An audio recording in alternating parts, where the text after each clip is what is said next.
journalism and care about storytelling and care about holding people accountable.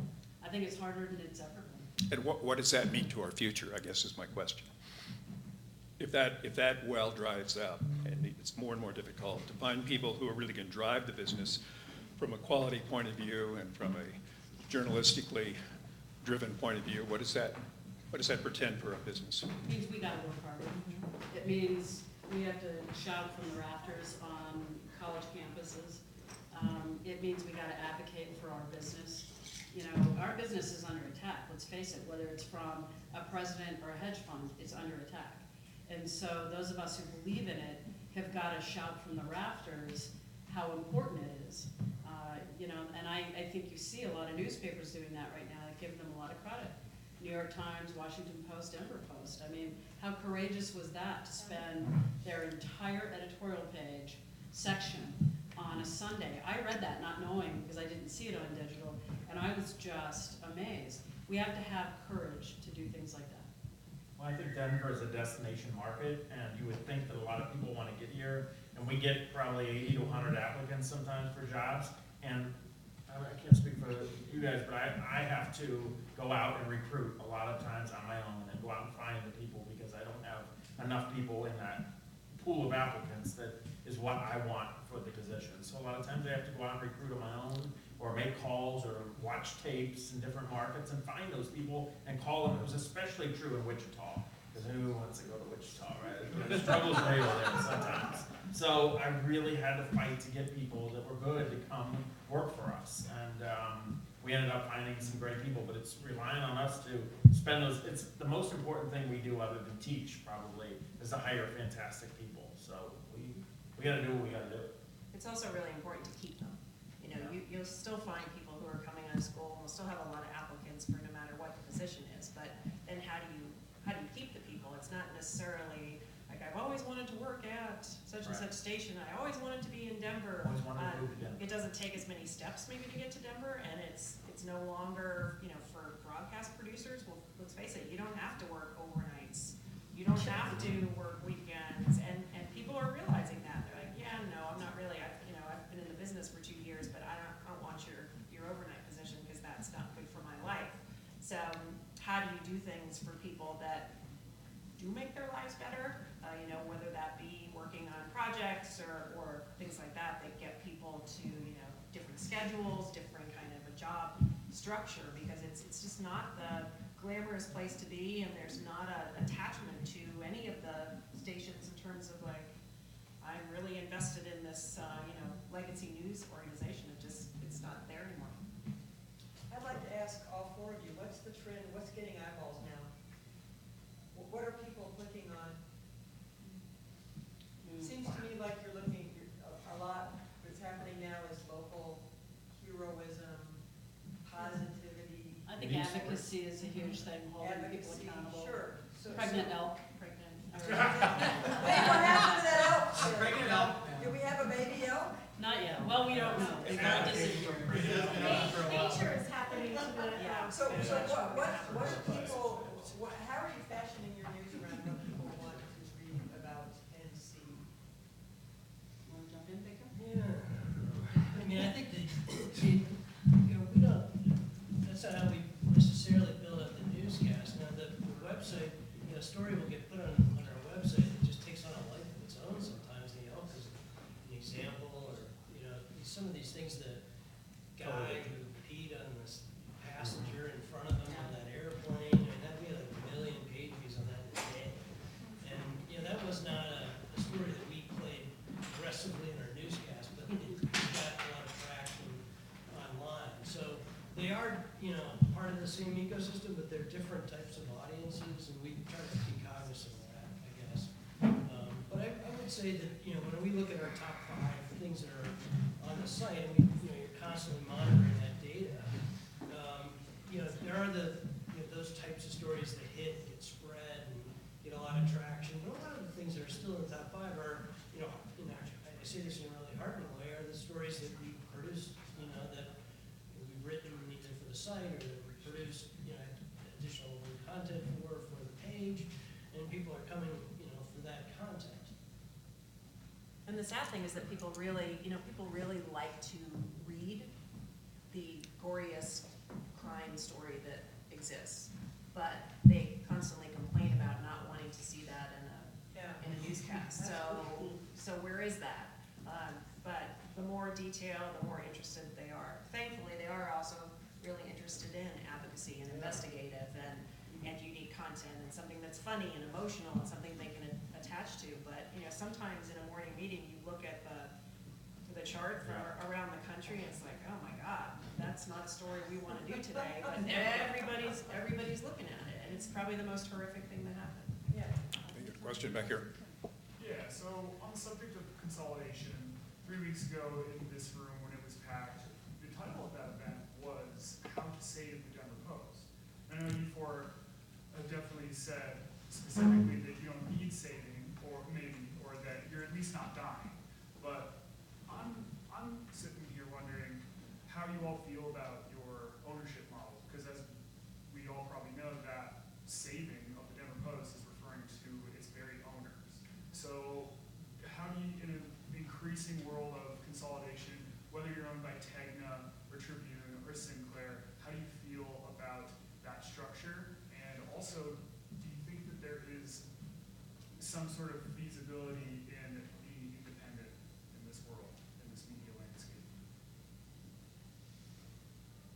Who wants to jump in? Who wants to talk about their own? At the end of the day, you have to serve a master. I mean, and that's a different thing for PBS than it is for Scripps or for Sinclair or for Fox or for CBS. I mean, you just have to learn to do the best journalism you can with the cards you're dealt. And so sometimes that means that you have to work around your owner. I mean, prime example is the Denver Post trying as hard as they could and finally saying, okay, we're just gonna have to throw a grenade because there's no other way that we're gonna get where we wanna get, and I'm gonna throw one to save the other people. I mean, I think we all as journalists understand at the end of the day, this is a business. And if we don't succeed and we don't get what the company needs as far as rating points and clicks and all of that, we fail. It's a business. So within those confines, you do the best journalism you possibly can. But I think what's going on, I think one of the things Sinclair teaches us that's important is that that is actually not the norm. That part of what made that such a big story is because you had an owner meddling in the journalism of its stations, and people were outraged by that. So that became a big story because that isn't how we do business. I mean, we're owned by CBS Television, which people ask all the time, like, it must be very controlling. It's CBS being owned by the network must be very oppressive. Like, it's not at all. It's exactly the polar opposite. I like never hear from anybody. I'm kind of I mean, it's very different from some other companies. But this, so each ownership group is different in that way. I can just tell you, our group tends to be very home rule oriented. They own the stations. They let the stations make hopefully good business decisions, good journalism decisions. And if you do that, you can keep doing it. And if you suck at it, you get fired. They put somebody else in to run the Post. But they don't, get us on the phone every day going, what stories are you covering? Oh, we disagree with that. What do you promote? That's just not, not how. I don't think any of us have that. Yeah, they're not that kind of, and that's, like I say, that's what made, I think, the Sinclair story so sensational is because it really was not, how our station groups in general operate. Most of our station groups, the vast majority of them operate, wanting to do good work. That, does turn a profit and that is successful from a financial standpoint, but ultimately is good work, and they don't want to, for the most part, meddle in that. And so, by that same token, do you think that you need to be a part of that mega apparatus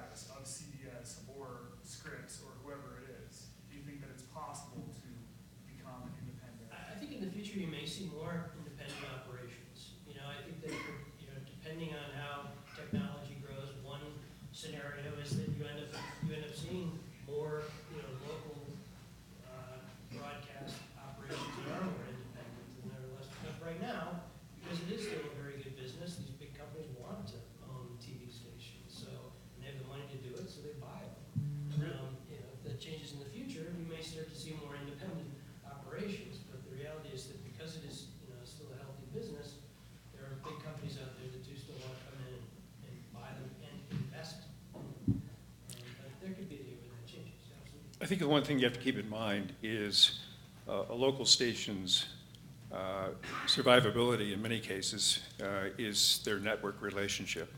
And network shows are suffering some of the same declines in ratings that local newscasts are. And inevitably, both the network as well as the local station suffers from that.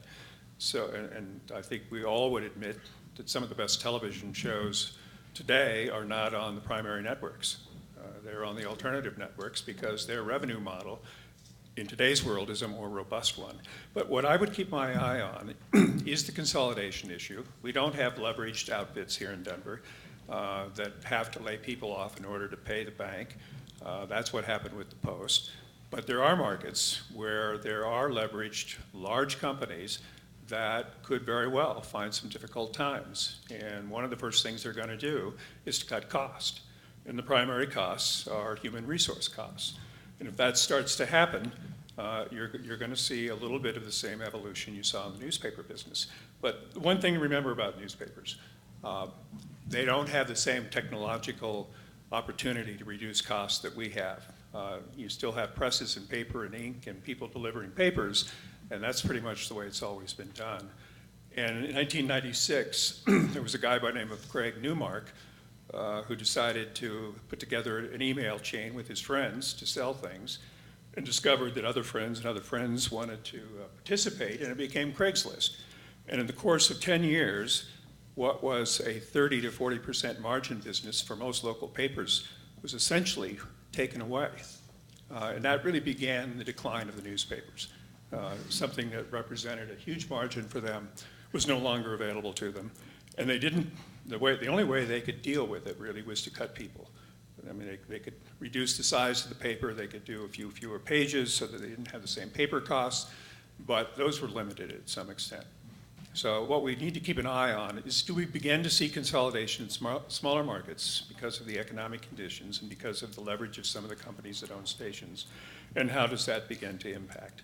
As well as what's going on with the network shows. Those are all things, if I were in the business still, I would really keep my eye on. We're almost at the closing time for this, but let's give the panel one more opportunity. I'd like to know, my question would be, do all four of you have a plan B? Have you heard of Margaritaville Latitude, the 55-plus communities that Jimmy Buffett is building? I joke you not, I'm going to one on Monday. So that's plan B. That's plan B. Should we? I think here